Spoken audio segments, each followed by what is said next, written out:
Welcome to Dan Perkins' podcast called What's on My Mind. Dan is a national syndicated radio and TV talk show host, a current events commentator who writes for 20 news blogs. So let's look into Dan's mind and see what he's thinking about today. Here's Dan Perkins. Which is more devastating to the country, impeachment or the 25th Amendment removal of a president?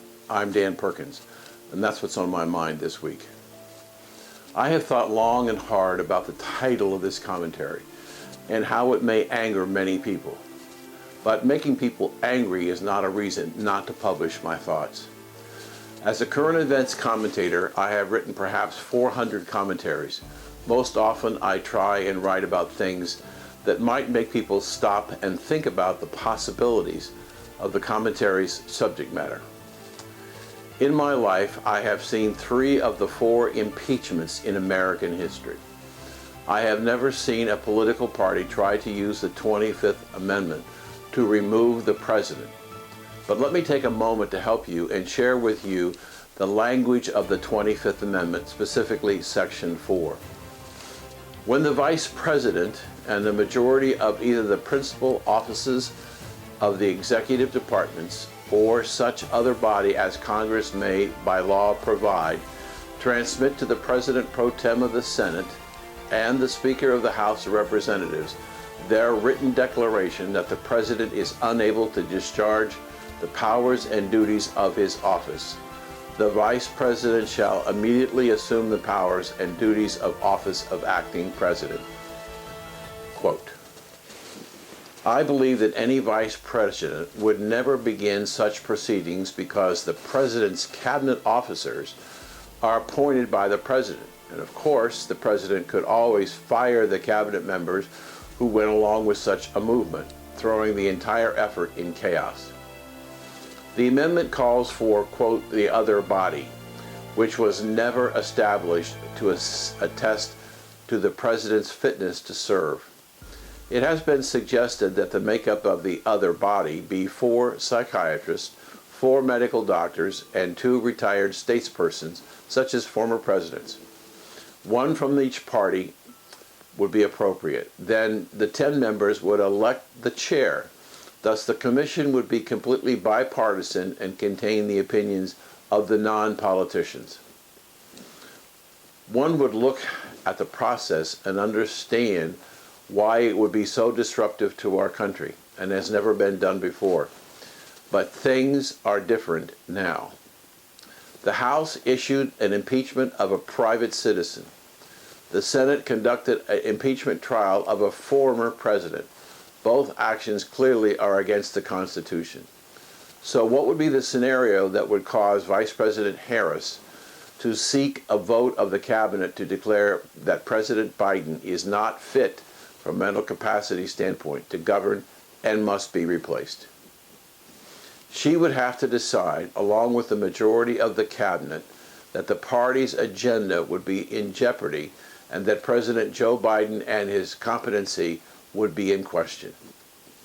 It would not be a single event to call for the use of the 25th, but a series of statements and actions by the president that would have American people and those in Congress question actions and lose confidence in the president's ability to perform his job. There are 3 events in the first 2 months in office that are raising red flags in the American people's minds, and they are speaking out that they significantly disagree with President Biden. Rasmussen reports on March 15, 2021 said likely voters, 73% of them, say they are concerned about the crisis at the southern border. And in the same survey, 51% of likely voters oppose any amnesty plan. Second example, 75% of likely voters support voter identification laws in another Rasmussen survey. Third, Biden has created an international incident that caused the Russian government to withdraw its ambassador to Washington, D.C. in response to President Biden calling Putin, quote, a killer, end quote. We have the President of the United States attacking another nation's leaders in less than 3 months in office. I believe that many foreign leaders are trying to figure out what is he thinking calling Putin, quote, a killer, unquote. I have no doubt that President Biden's handlers were nervous going into the press conference last week. They didn't know for sure who was going to show up at the podium trying to answer questions.